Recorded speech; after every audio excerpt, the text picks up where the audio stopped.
The Flyin Lion says, boys, hell is real. 2023 Supporter Shield champs. So glad that I can be back with people who know that it's a Flyin Lion. It shows how much we all love this club. Yeah, just a fan of the sport, you know. It's definitely tougher to be an academy player than it is a pro. In this club, you don't play just for the club, you play for the fight. Jersey swap, car of the week, trivia question of the week. Welcome back, everyone, to the Flyin Lion Podcast. This is an international break edition of the Flyin Lion. We have some exciting guests for you, actually, number one here, and then some news here on the other side on the second half of the episode. So I hope you guys enjoy our conversation we had with Jake Barford, and then we will see you guys on the flip side. Welcome to the Flyin Lion Podcast. Our guest today is taking the beautiful game and turn it into a digital experience from the heart of Cincinnati. Now he's in New York. This man is making waves throughout the soccer world, whether it's challenging locals, right, to gaming or rubbing shoulders with some of the legends like Kaká or Roberto Carlos. He's done it all, right? Can't wait to hear the list of players. Jake Barford, a.k.a. BFordLancer. Welcome to the podcast, man. What's up, guys? How we doing? Thanks for having me. Excited to talk some ball, talk some FCC, whatever we got. Yeah, absolutely. I think it's nice to have you on. I know you have a huge digital presence. I know we're going to touch on not only that, but just soccer in general. But if you kind of want to, we'll start at the beginning, right? Just for you, growing up in Cincinnati, was soccer always the sport? How did this, passion a little bit? I know we'll touch on, as far as the YouTube side, how you got into it, but touch on where that passion came from. Yeah, it's funny because I grew up on the west side of Cincinnati. Football, I played when I was super, super young, but no, my main sports were baseball, were basketball. So soccer was one that I didn't really get into more till the 2010 World Cup. That was kind of when things kicked off for me. The Landon Donovan goal in that World Cup against Algeria, made me become a soccer fan, and been following it ever since. So it's interesting. I really didn't grow up playing soccer my whole life, which a lot of people just assume. Yeah. Sure. Yeah. Well, I guess was it then that 2010 World Cup that really launched that interest then, on more of a national stage, and then obviously FC Cincinnati coming into existence. Was it a no-brainer for you then to become a supporter? Yeah, for sure. I started my YouTube channel back around the same time when FCC was forming. So it was kind of cool. We've both been, my channel and FC Cincinnati are growing at the same rate, which is cool. Yeah. It obviously made sense. I was getting into the game and FCC decided to launch a team. I was at the first ever home game when Okoli scored that crazy scissor kick. That was awesome. And again, that was all right, I'm an FCC fan for life now. Amazing start. And obviously it's been really cool to see them grow almost 10 years now, which is crazy. Yeah. Sam and I ranked that goal up there with the Danke bike one now that we saw. Yeah. But for the first home game and you have that, everyone that was in attendance was going nuts. So that was really cool. But I guess from there, we touched a little bit on how you kind of started things, but on the content side, it wasn't really soccer to begin with, was it? Yeah, I started streaming on Twitch before I started on YouTube. So I was playing Minecraft. I was playing whatever game. I to be honest, can't even remember. It was a lot of things. But then, I stumbled. I used to watch this YouTuber named A9 Skills. He still makes content. He's actually a friend of mine now, which is cool. But I started watching his content and really enjoyed it. And I was I could do something similar, right? So I started posting on my own when I was in high school. And just been going ever since. It's crazy. Yeah, I know. The process of, so if you want to tell everybody, the audience and everything, what is the difference now that you've done Twitch, you've done YouTube? What was the crossover for you to have to switch to the platforms? Obviously, it's very different, right? I know we hear nowadays big streamers like Kai and all those guys still on Twitch, right? But what was that switch for you? Yeah, it was obviously, streaming and YouTube and just content has grown so much since I've started. When I started making it, I even thought I was late to the party, and obviously I was very, very early. But I I started on Twitch and then I switched to YouTube, and I just found myself enjoying like the process of like creating YouTube videos more than like sitting down for hours and just playing video games. Although I did enjoy that, like it was fun to sort of like build a community and but it's yeah, the older I get, the more like streaming just kind of got like exhausting. I gotta be on like Yeah. 24/7. Yeah, like as long as I'm streaming, it's like I'm being Right. watched rather than like you can Yeah. clip up something, right, and have here's the product on YouTube, right? 100%. No, that's literally exactly like my thought process as well. So yeah, I enjoyed the editing. I enjoyed being able to like kind of craft my own video, like behind the scenes. So yeah, it's worked, and I've kind of just like stuck with YouTube, dabbled in the streaming, but for now, if I stream, it's very, very rare, or it's like around a special like occasion or event, or like watch party around like a big match or something. So yeah. Yeah, no, that's awesome. I think we wanted to touch a little bit on your like gaming in crazy places. I think that's a really cool segment that you do. What kind of inspired that concept, and what's been like your most memorable ones and experiences that you've had? Yeah, I don't do it as much as I wish I would. I sort of started the series playing like on the New York subway, playing like all around New York, like yeah, from Times Square to yeah, everywhere in between at like a random pizza shop as well. We brought it to Barcelona. We've brought it to a bunch of places. Yeah, I think like it was more just like trying to like figure out new ideas of how I could make content sort of outside my normal like just my room, my normal setup where I'm at now, right? And yeah, I'm not like necessarily like it's funny because like yeah, those are fun to make, but like I don't necessarily love like there's a lot of pressure when you're out and there's people wondering who this crazy guy is right on the street with his the Xbox or PlayStation controller. So yeah, it is like I don't do them as much, but yeah, they're definitely like you meet some cool people out there, and yeah, I guess it's cool to kind of just like yeah, get out of the room and like bring the setup to the street and just kind of see what happens, right?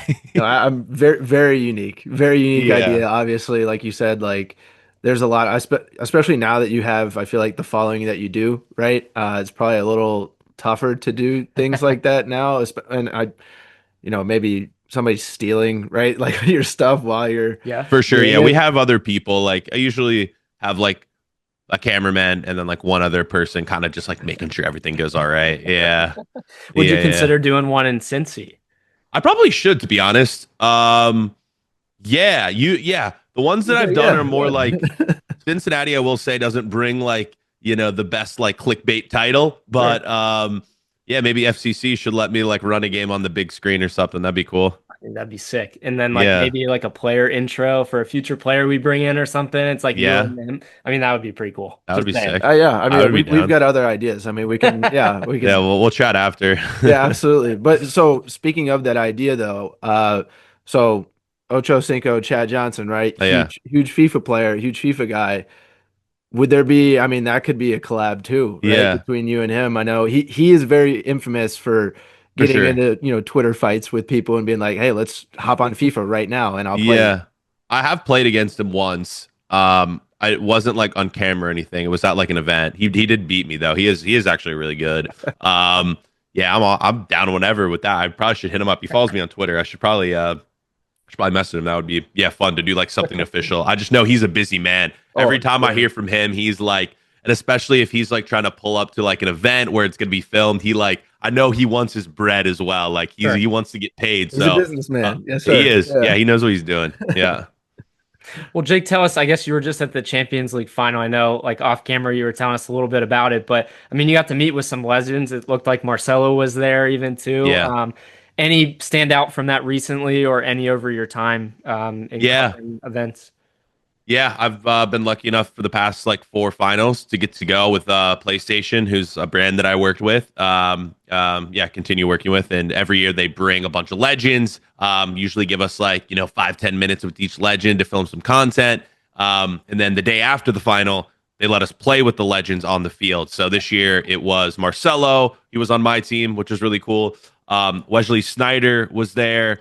Who else was there? Kaká was there, and then Mario Gomez. So those were the 4 they had this year. Yeah, pretty surreal. Yeah, to get to like decent names. Decent group. Decent Yeah, names. right. Yeah, I don't know if anybody's ever heard it. Yeah, those guys. Right, like Champions League winners, most of them, which is It looks like they still have it too. Like I saw Marcelo's touch. Like I was like, he will never lose his touch. He could be like at a nursing home, 80 years old. You probably throw a ball in the foot. Yeah, boom, got it right. 100%. Were you ever like starstruck by any of them? I guess one particular more than another, or like the first event that I went to, yes. Yeah, probably first. Like nowadays, like very few players. Like I'll probably I'll get starstruck. I'm trying to think of someone like Messi or Ronaldo. Like if I ever got to like work with them, that I would definitely.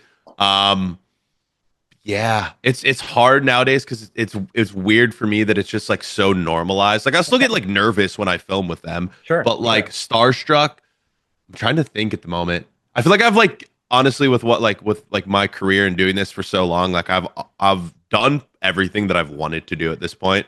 Like I it's hard for me to like, I'm trying to think of like something that like genuinely like I want to do next or like would like want to like seek out or like a player who I don't want to work with. And like, it's hard because I feel like I've completed the game, honestly, which is like, I'm super lucky to say. Yeah. Well, so like all these like young players coming up now, like you said, like now that streaming and YouTube is like now just a mainstay. Are there any like of the younger players that you haven't, like star players that you haven't, that you would, right? I think that would be like the other step, could be, right? Instead of going like the older model. Yeah. Right. Well, that's what like the viewers want to see as well, because most of the people watching the content are younger as well, so they want to see the Lamine Yamals, right? Yeah. I don't know. I feel like, I mean, I'd be down to obviously that would be great, but like starstruck, like it's weird. I don't think I would get starstruck of someone like young, like 10 years younger than me, because I'm 27. That's fair. Lamine Yamal's 17, so which is crazy. Yeah. I think that's more of what it is. It's just like, wow, like I'm, such and such age, and now we've got 16, 17-year-old kids that are 10 times better than, Well, it's an impressive thing for them too. I mean, especially with Lamine Yamal, like you said. But traveling the world, and seeing all these places, I guess on the flip side, we asked you about players, but obviously TQL's got a pack a high punch there for stadium wise. At least we're biased that way. Have you been impressed with TQL? And then I guess compare that to the world stage. Yeah, TQL's been great, man. I haven't been to a game this year, but I mean, obviously, I've been to loads of games at TQL. It's always great. I'm always in the Bailey. It's always a good time. It's always loud. For me, it's better than both New York teams in terms of atmosphere. Definitely, the New York teams are very, I mean, I don't want to throw too much shade, but like, no, I think the Midwest teams definitely do it better than the majority of the East Coast teams. I will say, West Coast is very impressive. I think they might have it over the Midwest teams. Like I was at the final last year, and LA Galaxy fans were, and I guess that was the final, but their fans were wild. Right. And not this year though. They've been absolutely horrid this year. Compared to the rest of the world, I mean, MLS, England is one of the most overrated places to watch football. I think people assume like some teams obviously are very good, but a lot of the teams use, one chant the whole game. So in terms of like, we might have some England teams be. I would like to see MLS teams come up with more like of their own like unique chants though. I feel like we reuse a lot of chants and it's fine, but like I want to see how that evolves over the next, 10, 20 years to see where we're at, right? Hopefully we're continuing to like innovate like actual like dope chants. Yeah. No, I think that could be the next step. And like seeing like Club World Cup is coming to TQL. So I think we're going to turn, a lot of heads when it comes to that. Those that aren't familiar, and then they come and see it on, a world stage. So I'm definitely excited. It sounds like maybe you might have a chance to see some games as well, or? Yeah, TQL, I don't know if I'm going to be able to make it to any games in Cincy. I'm definitely going to some in Philly, some in New York, a bunch on the East Coast. I think I might be at the final. I'm not sure yet. But yeah, I'm going to try to get to as many as possible. We'll see about the ones. I know Dortmund plays there, right? Yeah, Dortmund and Bayern both play here. Oh, Bayern play there too. Okay. Yeah, those will be great. I'm glad they put like the German teams in Cincinnati. It makes sense, right? Yeah. Yeah, I Right. guess from that though, Sam and I had asked this question in the off season. We had a great couple of years now in a row. But we want to ask you what your starting 11 would be for FC Cincinnati, your all-time starting 11. Oh man, I don't know if I can. I We don't can know help if I you out can with name it it. too, but Yeah, I would have to like pull up. Listen, I'm an FCC fan, but like no, it's good. some of It's the all good. throwback players. Okay. I What if mean, you could list, Hagelin like, would have top to. Let me 5 just name some players. Let me just like name some players. Hagelin would have to be in there. Acosta would have to be in there. I mean, honestly, I would put Okoli in there. Just because like of the goal that he scored. Let's see. Center backs. I liked Hoyt. Who was our other? Oh man, some of the older players. Can I do some research here? Yeah, man. I think like Delbridge would be a good shout. Like Delbridge, like that. yes, the Forrest Aussie Lasso. man. Forrest He was sick. Lasso. Yeah. Yeah. We've had some solid, even back to the USL days. I think Manu Ledesma, you got to put it in the conversation. Yeah. Ledesma, yeah. Yeah, he was on the first. Was he on the first MLS team? I think He was. He went from Yeah. 2018 to the first team. Yeah, you're right. So I think for sure, and winning the MVP of the league in regular season. Spencer Ritchie, goal. I like him. Jimmy McLaughlin, I liked him. There's a lot of like options. Yeah. Yuya, I throw Yuya in there. I love Yuya. Yeah. I got the whole list up. There's let's see, man. I mean, obviously Acosta, I think we already said him. Yeah. Those names there, I'm sure we're missing a few positions, but like you got to have some of the new guys. You got to have a bunch of the OG guys. I hope they're all doing well too. I'm not sure where a lot of those guys are at, but I hope they're doing well. Favorite player from FC, like The USL days. Yeah. either USL or through now? Man, see, I was always like, I'm not at the point where when I get an FCC jersey, I'm still getting it plain because I don't trust. I should have probably got an Acosta one, but like I don't trust that a player's going to be there long enough. That's fair. I think that's just the Cincinnati in you. I feel like Right? yeah. Yeah, no, for sure. Yeah, Cincinnati never has that, right? Like maybe I guess now with Burrow, Votto was that guy for the Reds. True. I mean Hagelin probably just because I'm a Xavier guy too. He went to Xavier as well, and he's just he's just like a great dude. Great player. Like yeah, for sure, right? I mean, he would if there's like a Hall of Fame, right? Would he be the first one? Like has to be, right? Yeah. Yeah, being a Cincinnati guy too. Yeah. I guess like on the flip side of things, Jake, we wanted to ask you, obviously you're doing all of this great work now, but outside of, what you're doing on an alternative career path, what do you think you would have been doing in another world? Well, I mean, I used to work like video production for like for games. Like I did it for Cincinnati. Like while I was doing YouTube, while I was sort of like, grinding content, I would be doing like the cameras for the game, for the scoreboard, for them, for the Reds, for the Bengals. So maybe I would have like pursued that further.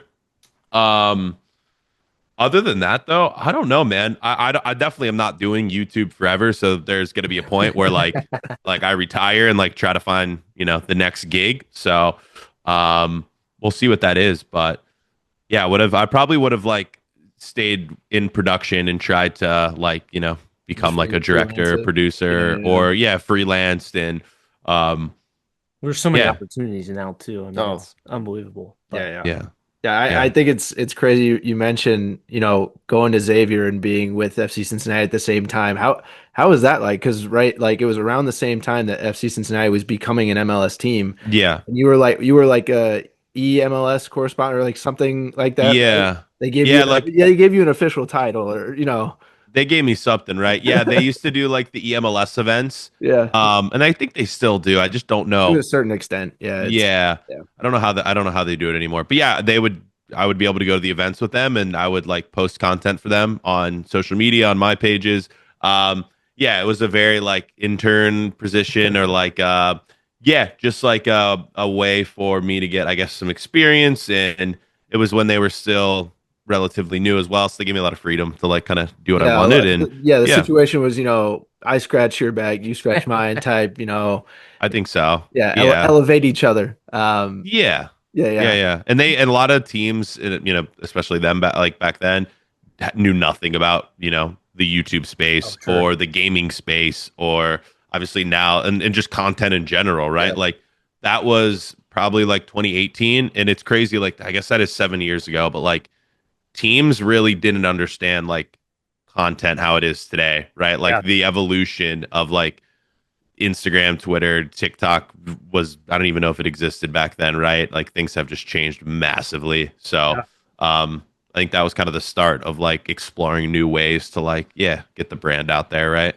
Well, and it's, like you said, exploded over the last several years too. So, in our listeners here, like if there was someone out there looking to become like an inspiring, creator, what kind of thing would you kind of push them towards, or advice that you'd have for them in moving forward in this day and age? Yeah, just like find something you're passionate about. And if you want to create content on it, do it. I think that's the biggest thing, is like finding something you genuinely enjoy and care about, and just going from there. Yeah, that if you get into it for other reasons, like it just won't come off in a genuine way. So yeah, find something you like, you enjoy, post content on it, and just be consistent as well. That's probably the hardest thing in terms of content is consistency, right? And every time you post, try to get 1% better. It's not about like blowing up overnight. It's about I've done this for 10 years, so I've posted over 2,000 videos, so that's sometimes what it takes. I feel like people are just get in front of the camera, right? Like I feel like people are just a little timid about that part as well, of like, for sure, you said, not only getting in front of the camera but putting yourself out there, especially on something like social media these days, where the reaction from some people could just be instant negativity, and then for sure, boom, like it ruins your first experience or something. It's hard as well. Like even like me, like obviously like I'm very comfortable doing this like in my own setup, but when I'm doing those gaming in crazy places videos, like I am like very like petrified of people like looking at me all the time. Like I've done it for 10 years and I'm still terrified, right? So yeah, getting past that is something I still haven't even mastered. So that is a very tough part. Yeah, for sure. Well, again, Jake, we appreciate your time. We got one last question for you here. Just in terms of, the FC Cincinnati space, and obviously with our listeners' interest, we're halfway through the MLS season. Yeah. What are your thoughts on the season so far and how things have been going? Yeah, I think Cincinnati, obviously with everything that happened in the off season, it's good that we're still very competitive. And I think they did well with the moves they make, with Acosta leaving, bringing Evander in such a short amount of time as well. Like, I do genuinely think Cincinnati have one of the best front offices in the league. So I haven't paid attention to too many other teams outside of Cincinnati. So I just hope that when it comes down to the playoffs, man, like it's so tough, right? Like MLS playoffs are so tough. So obviously sneak in there, make it in, not sneak in. We want a top seed hopefully, and let's win some games, man. We need to get over the final hump, right? I'd love to see us in the final this year. I think we got a team that hopefully can do it. So we'll see what happens. Yeah, it's interesting. Like we've won a Shield now, and we've said okay, regular season champs, and around the world, that's like what you can do. I know. And I'm like trying to like shift my gears now and say, well, we still have the cup. We still haven't won that. How can we like peak at the right time?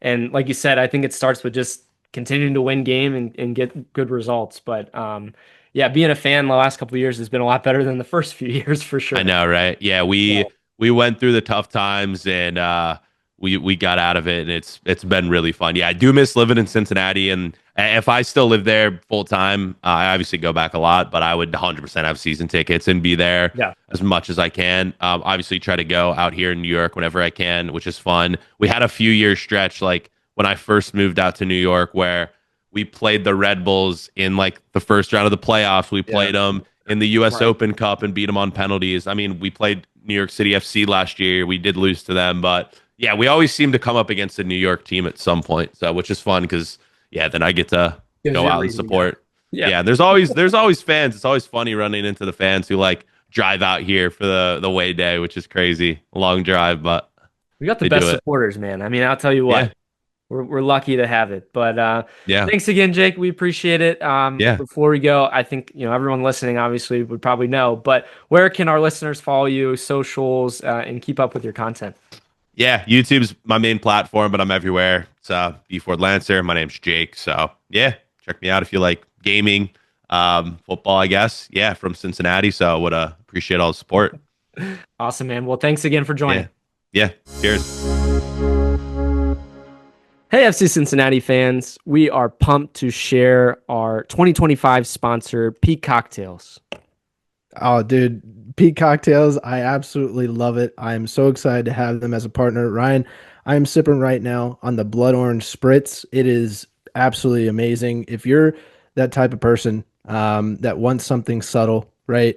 Little ginger flavor, this is the one for you. A little bit of a recipe, promotes exercise recovery, enhances the relaxation a little bit.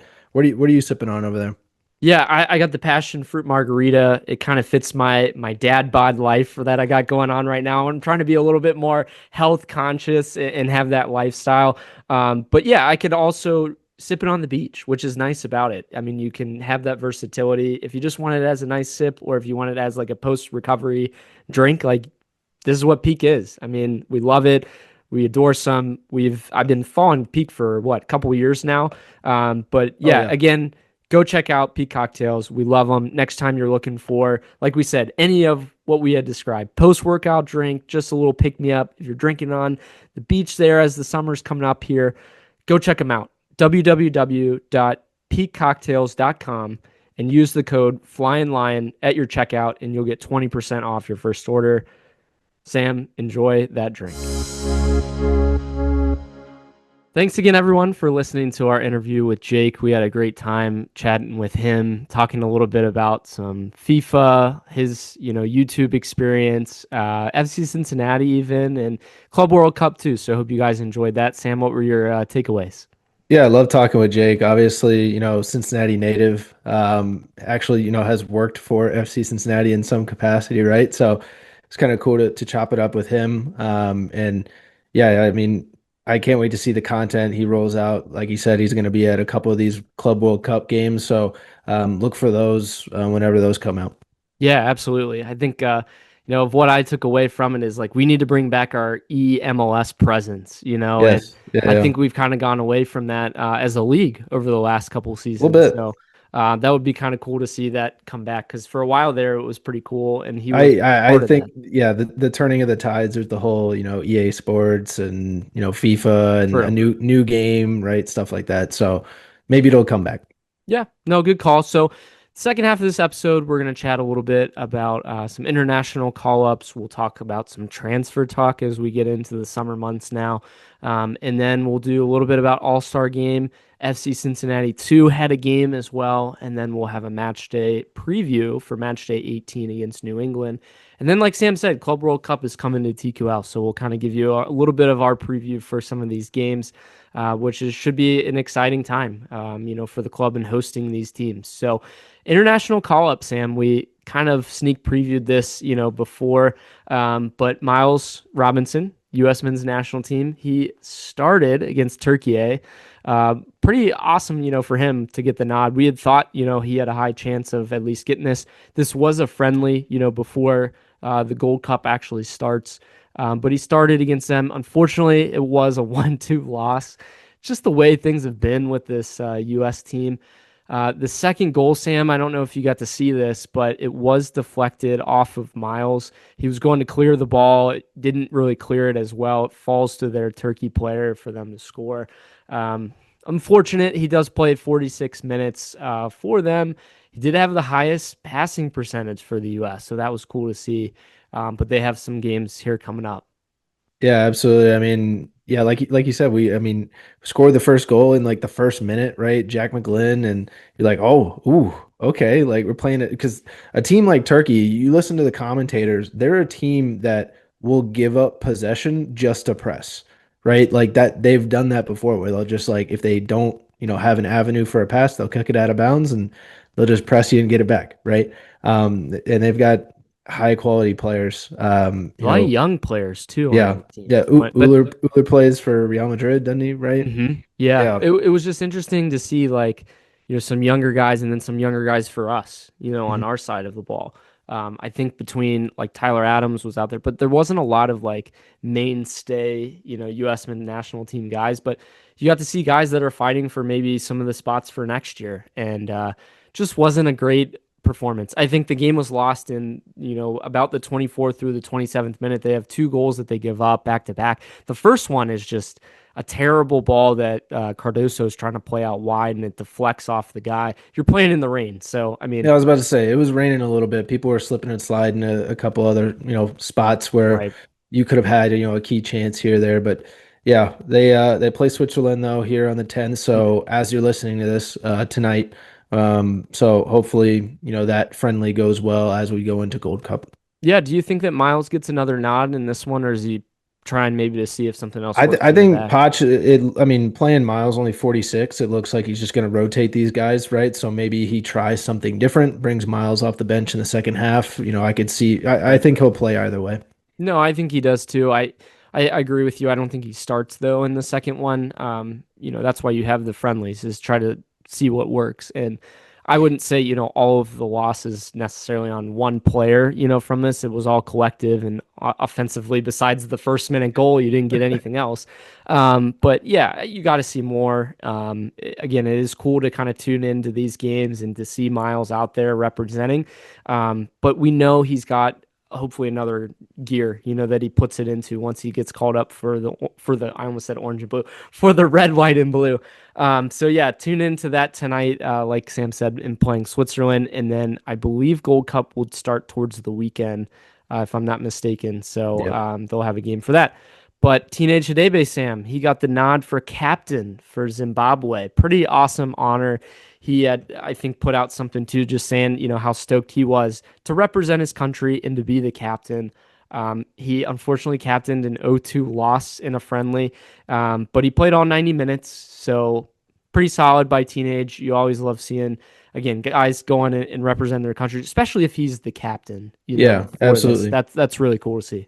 Yeah, absolutely. I mean, once again, him captaining that side, I'm sure a lot of guys in that squad look up to him. We talk about this all the time of like the amount of experience that we have in the FC Cincinnati squad where they could be captains, right, in their, respective national teams.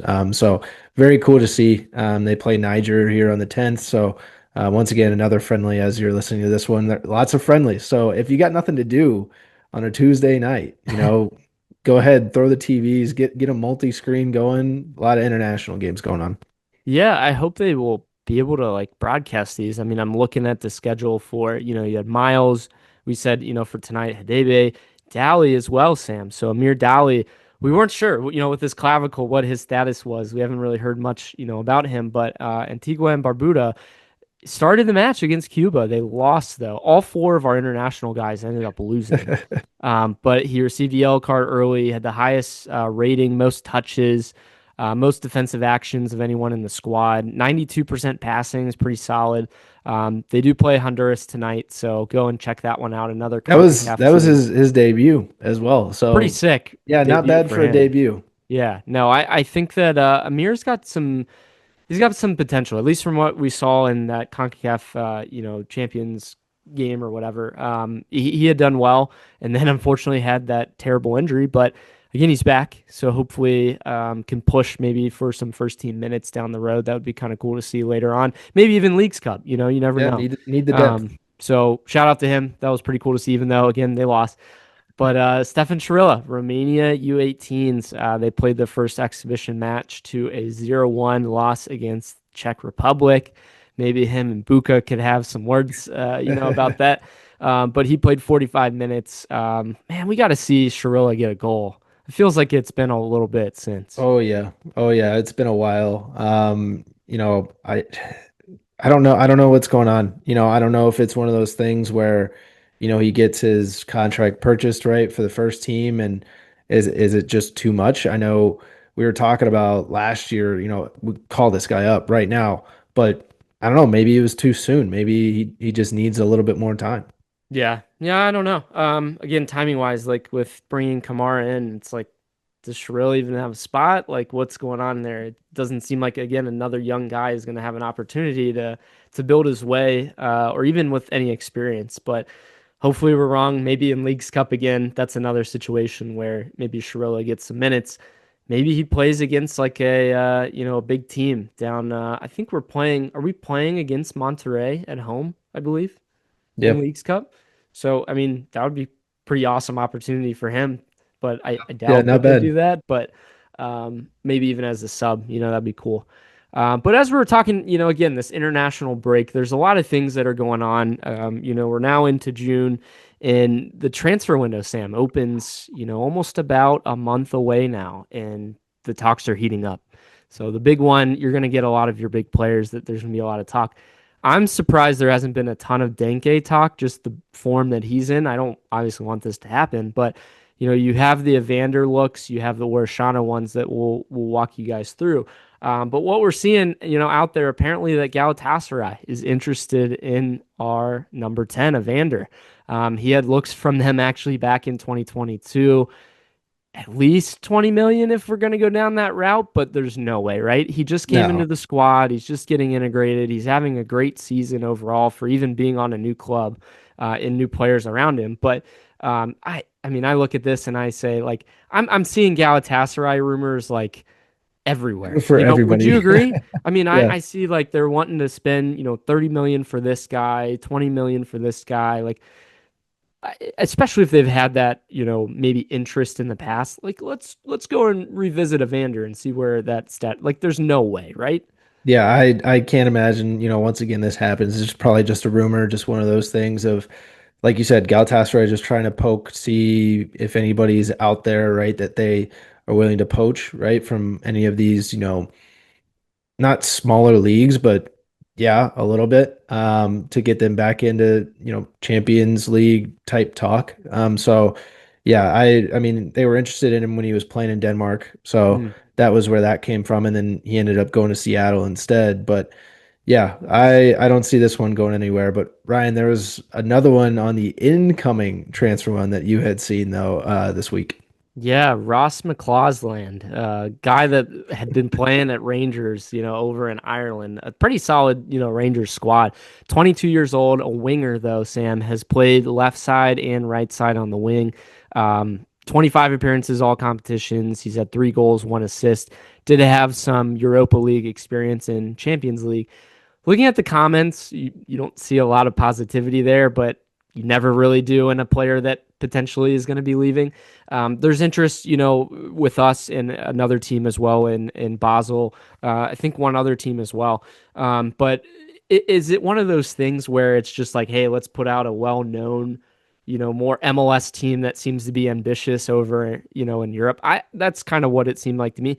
When are we going to have a need for a winger unless we change our formation like we've talked about? No, yeah, I can't imagine. I mean, I think at the beginning of the year, right, that was one thing that we talked about. We were like, we have so many wingers, like we have so many people up front, so many forwards that could play. Yeah, on but each like side. true wingers, like Yeah, we don't really have that spot unless we go into like a 4-3-3. yeah, but like you said, yeah, we don't need it, right? That's not how we play. Like, And he's 22, so it's not even like a U20. yeah, wouldn't it? Yeah, it wouldn't be a U20. Yeah, He's not I going don't know. to hit where we're at, where we're at currently and what we have going on. Maybe the interest is there and we're going to keep tabs on the player, but grew up in the Rangers Academy. I mean, has a pretty solid upbringing and football career, working his way up through their whole system actually. But no way. I don't see that. It's Yeah. more of like a, hey, let's see if, X, Y, and Z has interest and see if the online people like us go in and check it out to build some of that. Yep, we're gonna You're talk going to about see it. more of this, I would imagine, over the next several weeks, right, Sam? Yeah, us being linked to a lot of stuff and vice versa of our players being linked. So, once again, Ryan, silly season is upon us. The summer edition. Yeah. I mean, so rolling into that, who's the last one that we had mentioned? Yeah, so Luca Orshano, right? We already had the past, couple weeks rumors of him going to Cruz Azul again, them reaching out. We've got another team that has been kind of shown their interest in Orshano, and that's Club Atletico Independiente. I guess they're now interested. Their coach has openly said that Orshano is a player that they want to bring in. They're currently second division of Argentinian football, though, so I can't imagine that Orshano would want to go down there. Not sure what kind of help he would have on that squad. Again, like, yeah, I'm sure the coach would love to have him down there, but unless they're paying us like 15 million, sure, I I don't necessarily care Was at that point, but for him this- and his career, This past winter was this the same club that said that they were like interested in Lucho? I believe it is a different Independiente, isn't it? Oh, I'm not sure. I'm not sure. We'd have to look it up. But Okay. Yeah, I mean, No, you're club right. It sounds was about familiar, Independiente, right? but So I'm like, man, this coach is super ambitious. no, I think you're actually right about that. I'm looking it up right now. I think you're actually right about that. Or, maybe they want to sign him like they had done before. I think wasn't there the one guy that was acting from the US as like Yeah, he was going to buy out his contract and sell him to. In that club is the one that I think has had problems with money in the past, actually. Yeah. So, yeah, there's no way, right? They're actually in the first tier. Oh, they are? They are. Well, it said Group B, so I thought it was. Yeah. No, I believe that they're in the first league down there. Okay. They split up their league kind of like the MLS, I believe. Okay. So I saw Group A, Group B, and it was like, oh. Correct. Yeah, because River Plate is in Group B as well, and that is definitely a first division team. So, yeah. Right. But you're right. That's exactly the team that had interest in Lucho before, which is kind of interesting. And I think like we had even gotten a comment about that now that I'm looking at, the post we put out, and somebody said that Lucho's rolling in his grave right now, which is just hilarious because, again, for those who are unfamiliar, you're definitely familiar. He wanted to go down to Argentina, and that was his main goal. And here is some interest from an Argentinian club. Yeah, could have had a buddy with him. Yeah. Again, a club with no real money to show, and with us probably asking at least 7 million plus, I would imagine. Show us the money, right? If that's the case. But it seems to be leaning more on that side, Sam. Do you think it's even from Orishano's camp, like his agent starting to shop him a little bit? I would assume so, considering, he just hasn't found the quality that he would have liked this season. I think, once again, to just reiterate what we've been saying, and I think anybody, in an FC Cincinnati jersey or a part of FC Cincinnati is this guy's talent is ridiculous. Like we saw it last season. Right. It's just, this system just not working out for him now? I mean, the players around him, the supporting well, that too. And it has the MLS, watching him last season, right? We see him keep getting cut off in the middle, right? As he's trying to cut back. Do they know his game? Like, is he found out?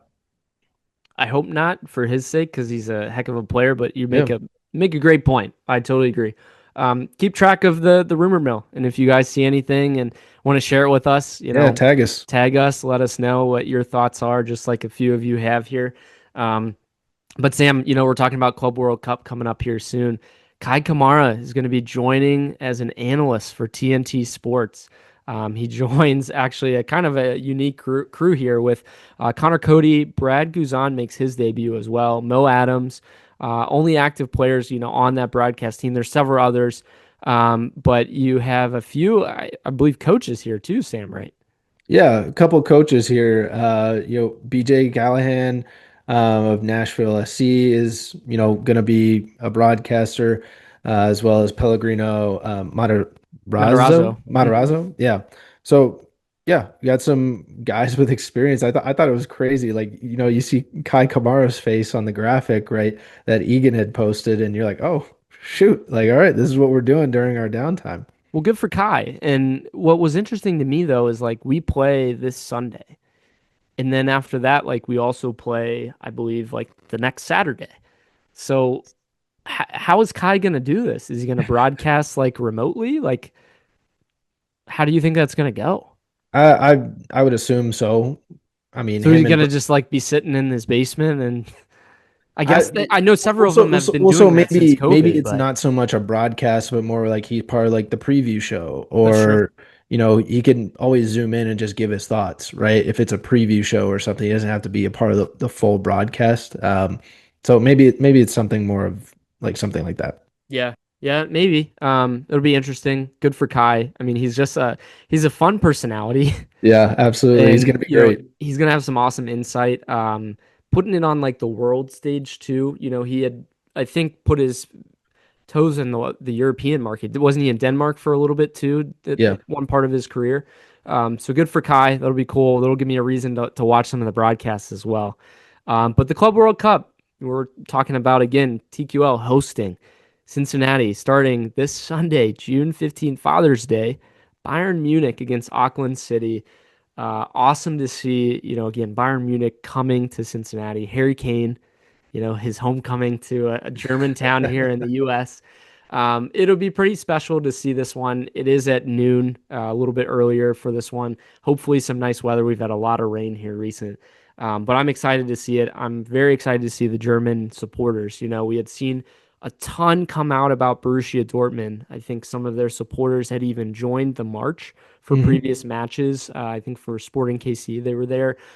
So their sporting contingent had come over, some of their fan support as a part of the Yellow Wall. They're trying to figure out the best ways for their, support sections to function in our stadium. And I think you'll see that starting with Bayern Munich. The Bailey will be pretty pumping. Obviously, it's going to be very heavily one-sided for attendance, I would imagine. But Auckland City coming from New Zealand, man, what travel for them to get over here and to play, Bayern Munich. We had talked about it earlier on in the season, but Auckland actually is, I think, maybe first or second in most appearances in Club World Cup history. I'd put it out at one point. So that'll be cool for them to once again be in this tournament. Bayern Munich has won several times. Just a massive club in Germany, one of the biggest in the world, Sam. I mean, they just had hosted in their stadium the Champions League final. Yeah. And a lot of what our stadium is modeled after is theirs. Yeah, it's beautiful over there. German football obviously is huge. And Ryan, do you think they're really going to enjoy our DOS boots? Do you think? Oh, 100%. Yeah. But I think a lot of them walking in, if you're a fan and you're coming over, again, welcome. I hope you tune in maybe for this episode in our preview for it. But in seeing TQL, I'm sure they're going to get a lot of remnants of the Allianz with the lighting around the stadium. And I think a lot of people are going to be pleasantly surprised, just like we had talked with Jake about, and the atmosphere and love in soccer here in America. So besides that one, though, Wednesday you do have Pachuca, another Mexican club, is coming in. They play Red Bull Salzburg. So typically, I believe, correct me if I'm wrong, I believe one Paxton Aronson at one point was playing over there, one of the Aronson brothers. I don't think he is on Salzburg anymore.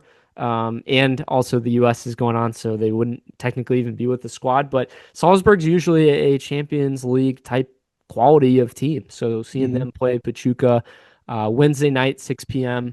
Again, these timings is the problem for me in hosting these matches. Like you have Sunday at 12, Wednesday at 6, the next Saturday at 12, and then Wednesday at 3 p.m. Like, what are we doing? Do you think it's just TV related in terms of rights and getting it on, or what?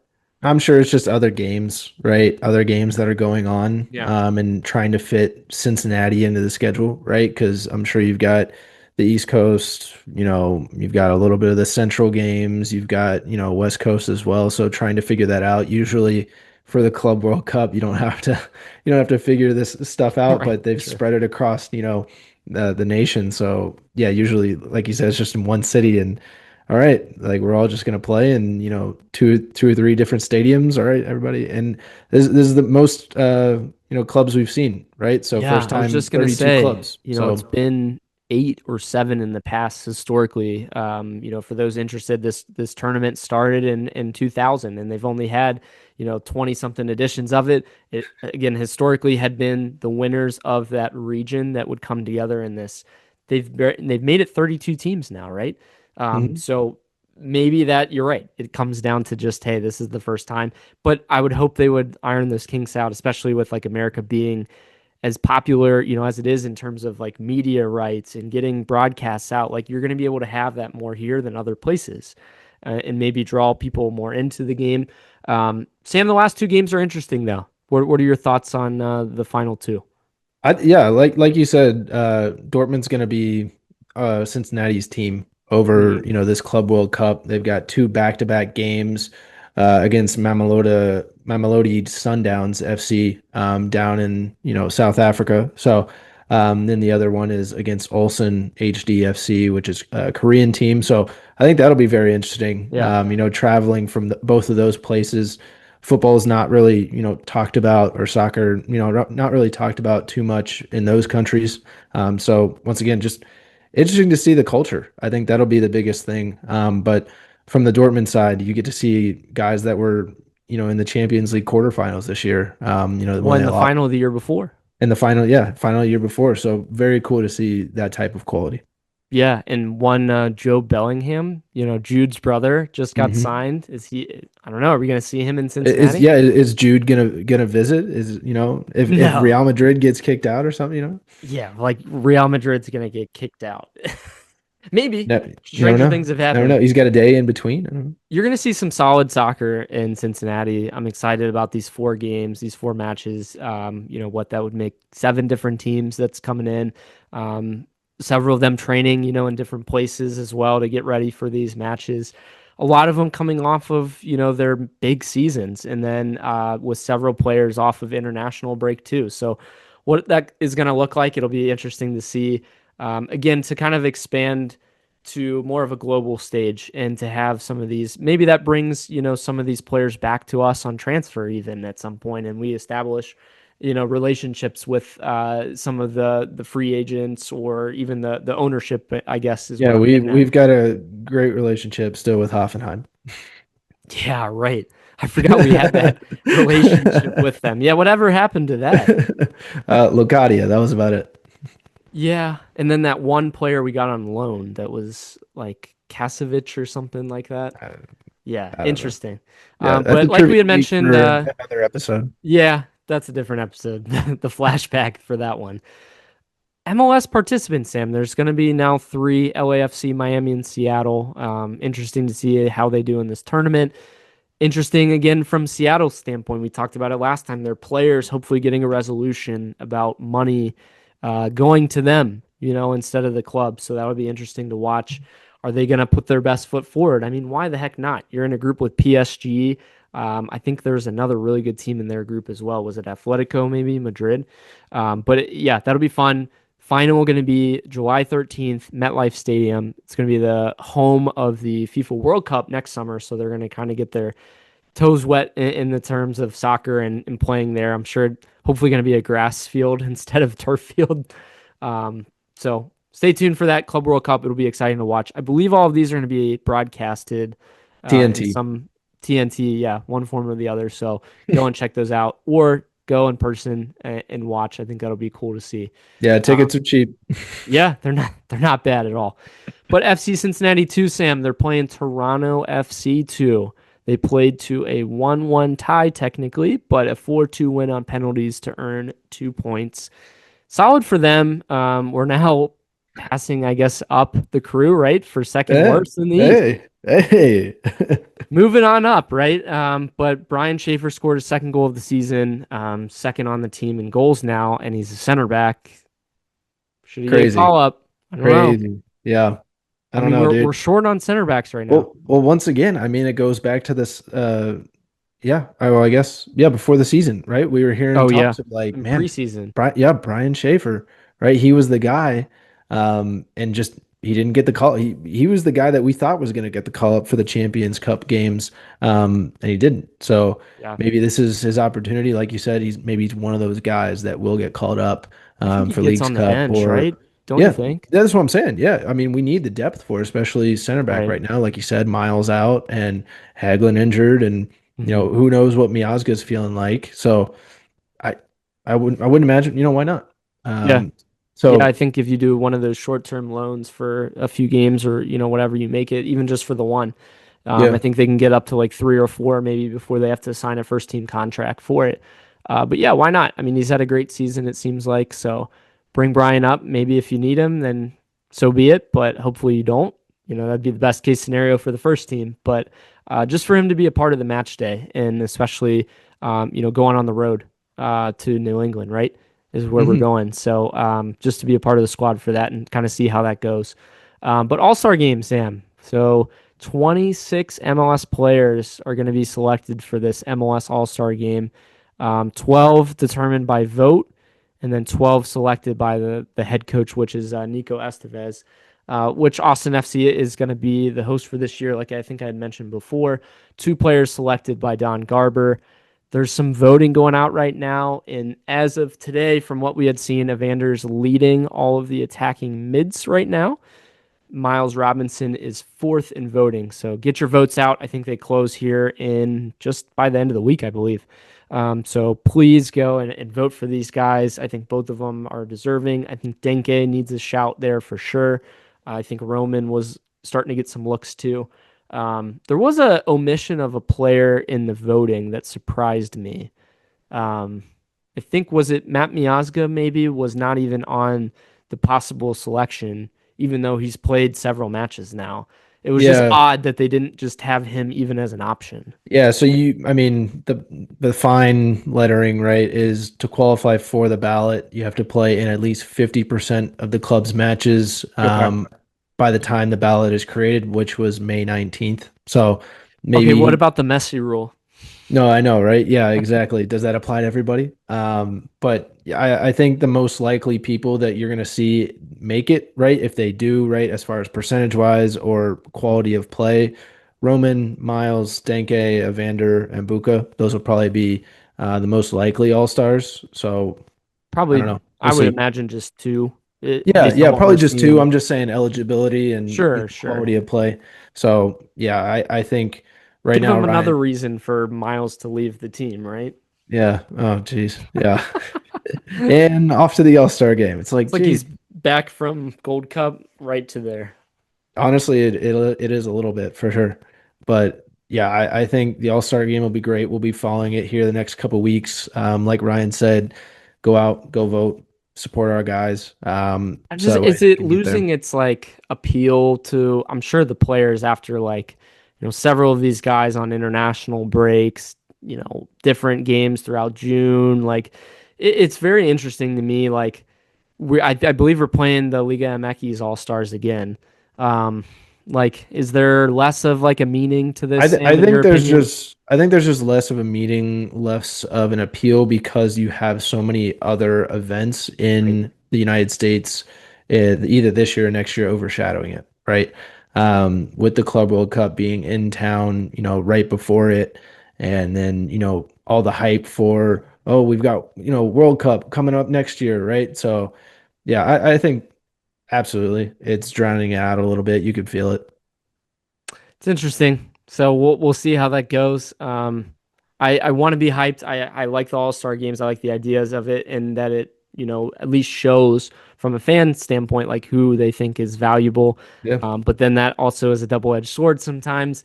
And then you get a lot of players that turn it down or have injuries, and it's then it's just a kind of mismatched group of players. But I will say one interesting thing, we discussed him, last podcast, but Lucho Acosta is 4th in the attacking midfielders right now. So I don't know how, just based off of quality of play right now, I don't know if you'd put him, top 5 right now in the attacking midfielders in the MLS. Certainly has the quality, just hasn't played up to it. So I thought that was interesting.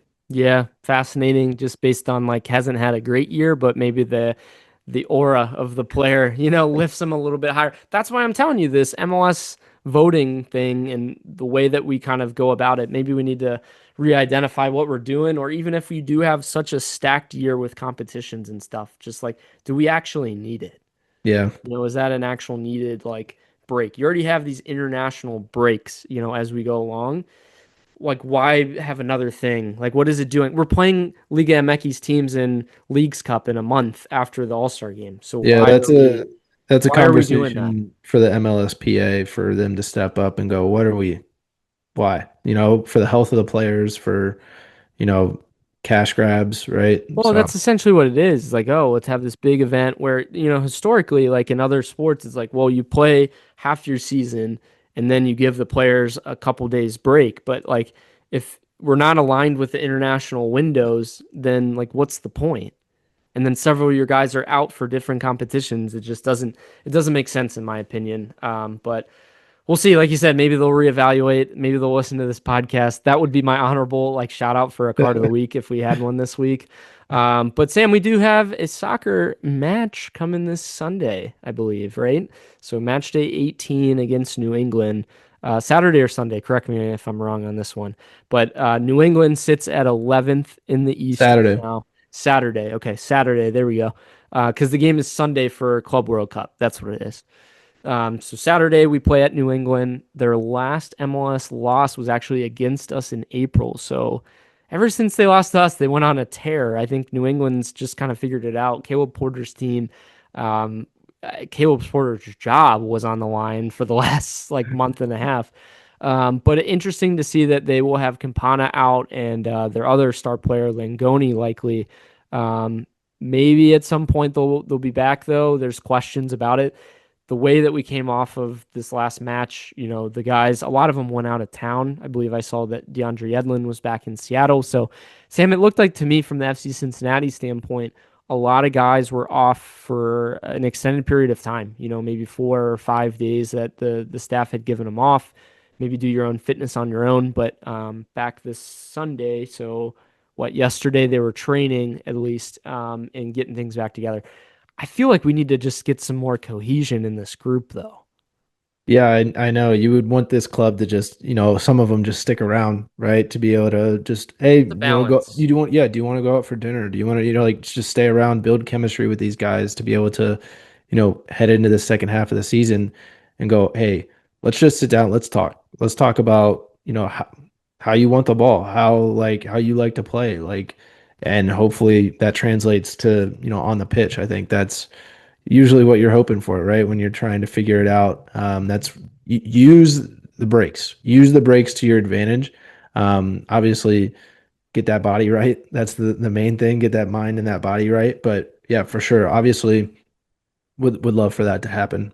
Just needed a reset. I mean, especially after, the way that last week had ended, just to get their minds off of it and come back and hopefully in a right mindset of look, this was not acceptable. We need to be better.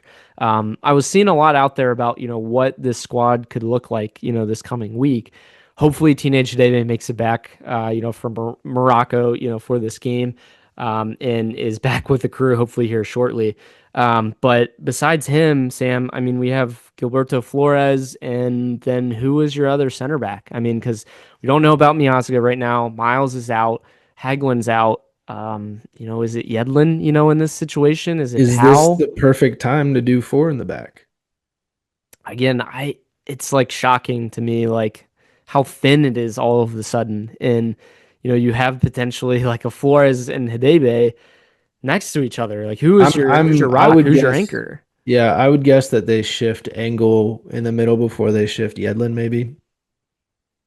Maybe, but the only thing I would say against that is just that Hidebe is a left-footed player, so does he go in the center? Yeah, they've done it before, right? Do they put Hidebe in the center then, and then have Engel, in that left center back role? I don't know.